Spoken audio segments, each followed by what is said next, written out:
Mas mabilis siguro dati Frankie kung nandyan na yung motor. Ayan ka na naman. Yan na naman tayo.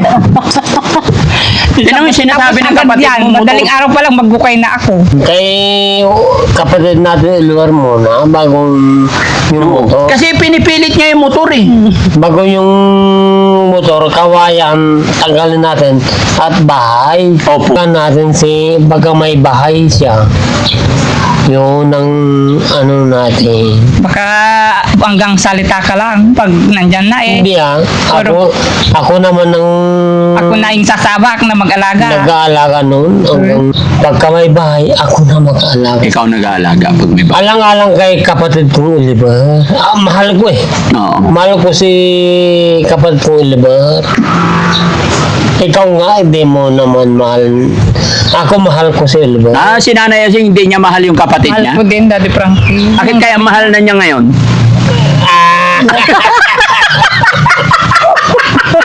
Mahal mo si Oliver ngayon? Ano mo kay Oliver? Noon wala namang pagmamahal mo. Hindi na. Ngayon may pagmamahal ka na. Pinapabayaan niya noon. Ngayon mahal na yun. Kung mahal mo, hindi ka naglalasa. Yung kawayan na yan. Oo, sige. At after that, ako na po lahat. Sige, Daddy Frankie, iaanin namin yan. Medyo lang natagalan kasi nga, medyo mahirap din eh. Pero yan, talagang tatapusin na lang. Magkano pang pera ibibigay ko para matapos na? Kaya JJ, Mag-aabotin pa ng kunda naman, 5,000 baka matanggal. sa palagay nyo mga kababayan, mga kabarangay, kasi ayaw ko rin talaga magsayang ng pera. Kapag dating ni Kuya Oliver, ako lang din naman ang mag-asikaso. Ikaw, panay ka Gatorade. Hindi Gatorade. Talaga. Gusto ko talaga maging magkausap tayo ng maayos kasi gusto ko na masimulan bago pumatak ang ulan. Kaya lang please, sana mag-join force tayo na matapos yung kawayan. Opo, Daddy Frankie. Mas lang na namin. Basta yun ang focus namin para kay kapatid namin kay Oliver. Kasi baka mamaya puntahan na naman ako doon. Diba? Tatapusin namin yan para kay Oliver. Kaya kailangan matapos na, kaya lang medyo magastos din pala mga kababayan, mga kabarangay, no? Tapos anong gagawin yan sa kawayan? Ito yung mga natanggal, no? Oo, Daddy Frankie. Pambakod yan, pwede. Pag imbis na bumili ng tabla, Daddy Frankie, edi yan na lang. Pang akyat, salbawa, maglagay ng hollow block. Pag medyo mataas na, gagamitin, Daddy Frankie. Para sa Gawing tungtungan ba? hindi, Ano Nanay ba, Yasing, wala nang second floor yung gagawin ko. Pag mga mataas na, halimbawa, naabot na sa ulo. Ganun. Pero yung gagawin kong bahay ni Kuya Oliver, baka iniisip mo hanggang second floor, hindi Daddy Frankie, hindi. sabi mo kasi gagamitin pag mataas na eh. Pag akyatan lang, kan baga, hindi ka makakapagawa ng bahay pag wala kang tungtungan, di ba, Daddy Frankie? Sige po. Kaya, Pero paano ba talaga dapat mag-usap po kayo? Kaya lang, hindi ko alam kung tama yung sinasabi ni Kuya JJ, naka-Gatorade na eh. Ha? Apir mo na. Basta kay kapatid kong Oliver, lahat gagawin natin. Opo. Pagsikapan natin na tanggalin mga kawayan. Kaya na si Nanay Yasing, iba yata sinisikap niya eh. Oo, Daddy Frankie. Ano ba sinisikap ni Nanay Yasing? Pagsabihan mo nga yung kapatid mo. Mas mabilis siguro, Daddy Frankie, kung nandyan na yung motor. Ayan ka na naman. Yan na naman tayo. Yan ang sinasabi ng Tapos agad kapatid yan, mo. madaling araw pa lang magbukay na ako. Tulong Hindi ka kasali maghukay, may mga empleyado akong kasama. Tulong nga eh, para mapabilis lalo. Ano masasabi mo kay Nanay Yasing? Kay kapatid natin iluwar muna bagong yung motor. Kasi pinipilit niya yung motor eh. Bago yung motor, kawayan, tanggalin natin at bahay. Opo, tama. Bahay muna ni Oliver para siya ay Kausapin mo nga sila, ha? magkabahay muna. Ikaw makipag-usap. Nainitan ako dito kay Kuya, ay Nanay Ansing. Ikaw naman, Daddy Frankie, kanina pumunta akong bayan. Oh. Ang tagal-tagal kong naghihintay dyan sa kalsada. Wala akong Kausapin mo sila, ha? matakyan. Patnubayan, agba sasabihin, patnubayan mo si Nanay Ansing kasi bahay ang focus natin, eh. Kaya nga, Nanay Ansing, wag mo na yun. Kasi, ay priority natin si Kuya Oliver. Kapatid, Diba? kapatid natin, si Oliver, iyan ang priority natin na Ipapa, anong gagawin mo na? Sabihan mo nga, Kuya. Sabihin mo. Sige, ipapagawa Nanay Ansing. ng bahay. Oo. Saan ka pa may bahay si Oliver? Kesa nandun sa sarili ng kwan, ito na kung papagawa ni Daddy Frankie ng bahay. Salamat na may sariling bahay na maganda di. Anseng. Ansing, sabi mo, di nasabihan Oo, ka. sige, masaya na ako. Mm. Ikaw kasi, Nanay Ansing, huwag mo na yun kasi unahin. Ikaw nga, dyan, tanghaling tapat, umiinom na. Eh, Hindi na ako nakagito rin lang. hindi. Kung Gatorade, di ka malalasing ng ganyan. Wala yung gito rin dito. Kapag dating ni Kuya Oliver, ako lang din naman ang mag-asikaso. Ikaw, panay ka Gatorade. Hindi gito rin. Talaga natin pagka may bahay siya, yun ang natin. Baka hanggang salita ka lang pag nandyan na eh. Hindi ako naman ang Ako na yung sasabak na mag-alaga. nag-aalaga noon hanggang ngayon. Kung nga panay nga inom mo noon, pag sumisigaw, nakainom ka, hindi mo na matidan ng pagkain, akong nag-aatid. Ay, wala. Tapos yung mga anak ko pa, inaasikaso ko pa. Ikaw nga, sarili mo lang inaasikaso mo. Eh, panay pa ang lasing-lasing mo dyan. Hindi naman sa ganun. Tulungan natin, may ganyan na tumutulong. Oo, malaking pasalamat kay Daddy Frankie yan. Pero dapat tayo talaga ang numero unang magpandyan, gumalaw. Ang mag-asikaso sa kanya pagdating niya dito. Huwag ka nang mag-Gatorade pag nandito na siya. At saka dapat Nanay Ansing, sana yung binigay kong pera sa kanya na lang. Iba pa rin kasi yung trabaho ni Kuya JJ kaysa ipasweldo mo sa mga bata, di ba? Di ba? 2,000 yung binigay ko. Oh, that's 4 na tao yun, kung tag 500 per day. Kung 4 na araw yan, natanggal na yan. May trabaho kasi siya, Daddy Frankie. Eh, naka-oo siya doon. Alam namang Hindi ba sinabi sa'yo, Kuya JJ? Kung ako sana, Oo. kung nag-ano dyan, Tapos na. tapos na. hindi mo rin masasabi yan. Na ang tinik-tinik na eh, sabi mo, matagal din ka mo nga. Basta ako pa.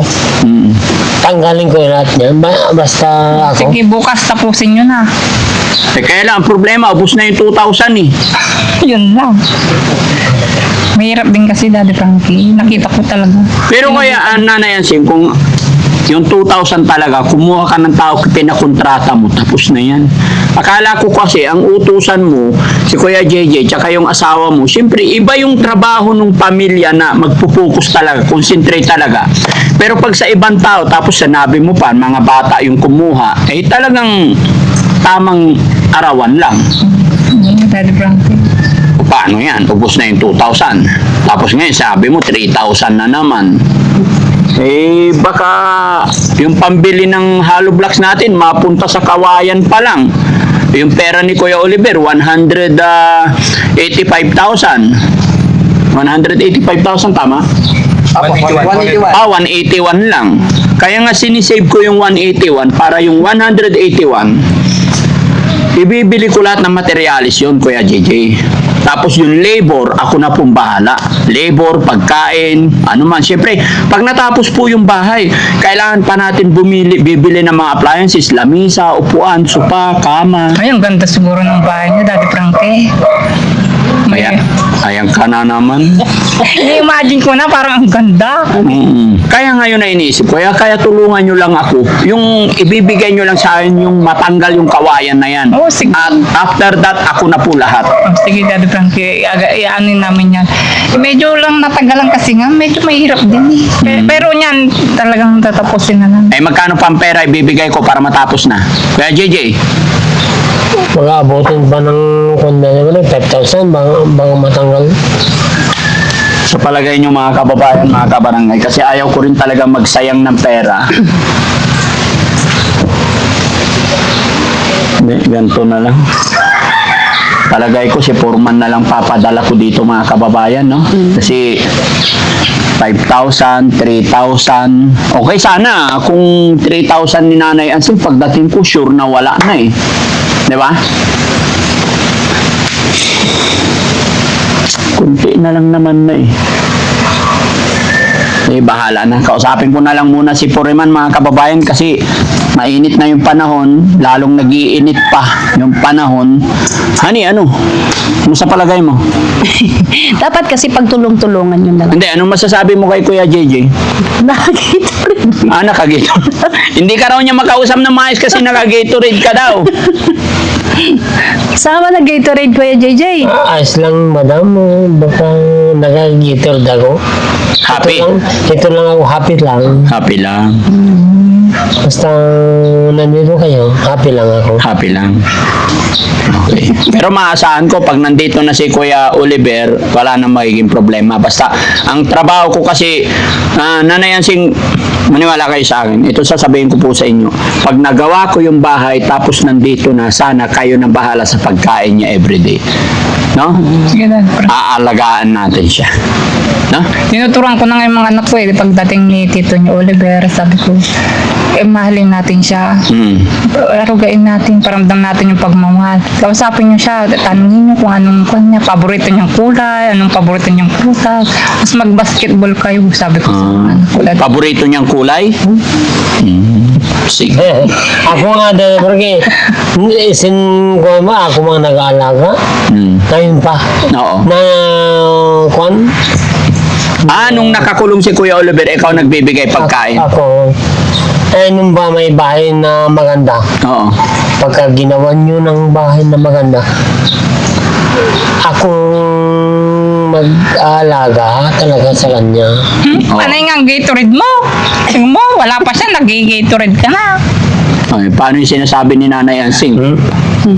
Hindi na nila alam na since ano, ako nag-alaga, pagka may bahay, ako na mag-alaga. Ikaw nag-aalaga pag may bahay. Alang-alang kay kapatid kong Oliver. Mahal ko eh. Oo. Mahal ko si kapatid kong Oliver. Ikaw nga, hindi mo naman mahal. Ako mahal ko si Oliver. Si Nanay Ansing, hindi niya mahal yung kapatid Mahal niya? ko din, Daddy Frankie. Siya nagsabi, hindi mo mahal eh. Pinabayaan ba niya? Noon, binabayaan din. Ba't ngayon gusto na niyang alagaan? Ngayon, parang may ano na siya. Pero ako, May ano siya? Anong meron? yun lang, may... Ituloy mo! May? ano mo kay... Hindi, ngayon may ano na siya. Bakit gusto niya na alagaan? Ano mo kay Oliver? Noon, wala namang pagmamahal mo. Hindi na. Ngayon, may pagmamahal ka na. Noong wala kang pagmamahal kay Oliver, Akala mo lang yon. Hindi Ngayon, ako may nasasaktan pagmamahal ka dyan na? siya. Nasasaktan din ako, ako. noong since noon wala yung magulo na ako nagmamahal sa kanya.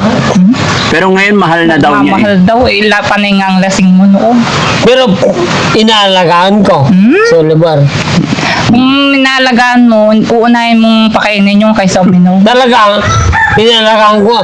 Kung noon di patay na siya hanggang ngayon, buhay pa naman. Inalagaan ko Matibay siya eh. noon. Hindi pa niya oras. Kaya di pa siya Hindi, patay. inalagaan ko nga. Hindi sana ganun yung kanya na madumi. Kung inaalagaan mo. Basta inalagaan ko.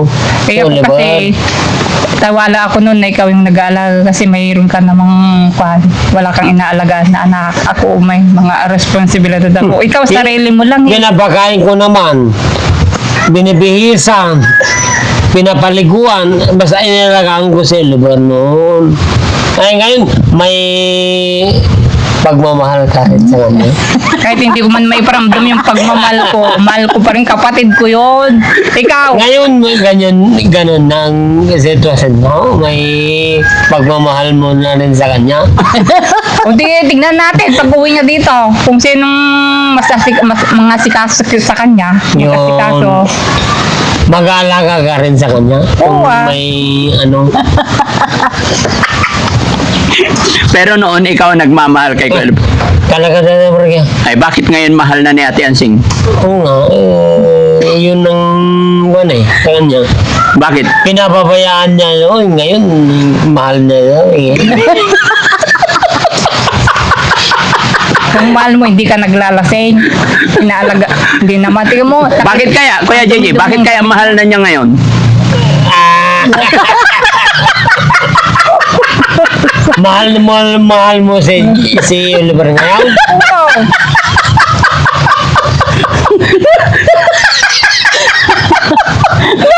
Nga! Bakit kaya? Oo nga. Noon ako. Tanungin mo bakit? Bakit mo mahal naman si Oliver ngayon?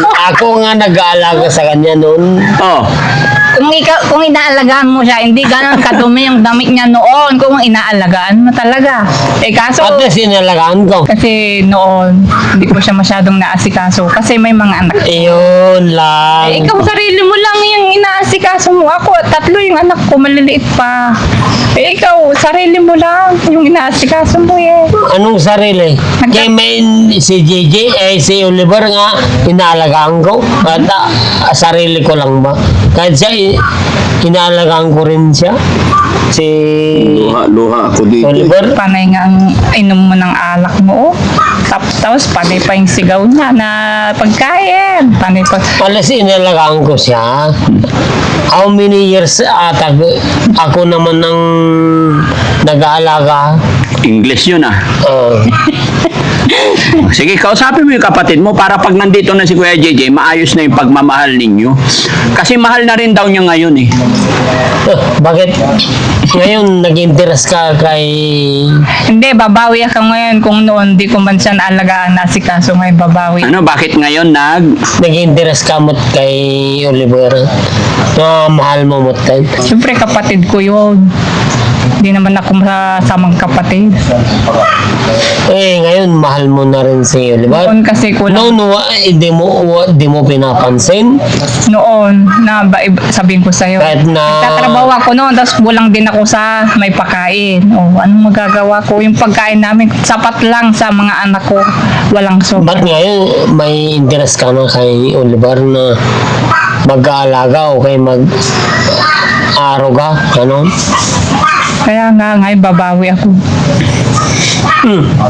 Di patunayan kung may babawi ka. Oo, hindi pa patunayan naman huli kung may ang lahat. pagmamahal? Pagmamahal mo. Hindi pa naman huli ang lahat. Pwede pa naman iparamdam kasi nandito na siya. Gumaling na. Napagamot na, maayos na siya. Noon, nandun siya sa kulungan. Ay, noon hindi ko siya Hindi napapansin. sa kulungan nyo. Bahay niya yun. Okay. Ganito na lang, Kuya JJ, ha? Basta ayusin na lang natin. No? Okay, sige. Okay. Ha? Salamat sa inyo. Basta, wag po kayong mag-alala. Basta si Daddy Frankie, gagawan ko ng paraan. Salamat sa iyo, salamat kay Nanay Ansing kasi mamahalin na daw niya si Kuya Oliver. Basta ang goal ko ngayon is para mapaayos si Kuya Oliver. Salamat sa suporta. Pero bawasan mo na yung pag-Gatorade Yun lang. Pero goods din naman mga kababayan kasi pag naka-Gatorade, nasasabi niya yung mga gusto niyang sabihin, no? So aayusin na lang natin to Basta ako gagawa ako ng bahay dito, promise. Hindi po ako aalis dito or hindi ko kayo iiwanan, lalong-lalo na kay Kuya Oliver hanggat hindi ko na kumpleto yung bahay niya. Yun yung maasahan nyo sa akin, ha? Kailan ka mag-Gatorade ulit? Sabihan mo naman, para i-jamming mo ko.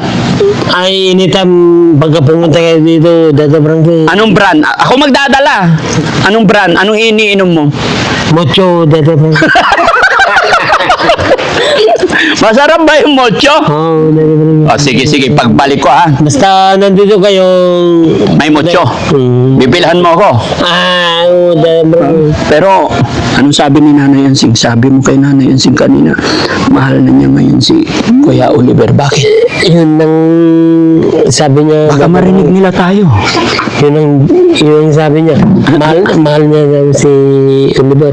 Bakit daw? Ay, mahal ko na rin si Oliver kanya. Sinabi niya, mahal ko na rin. Dada Frankie. Dati hindi niya mahal.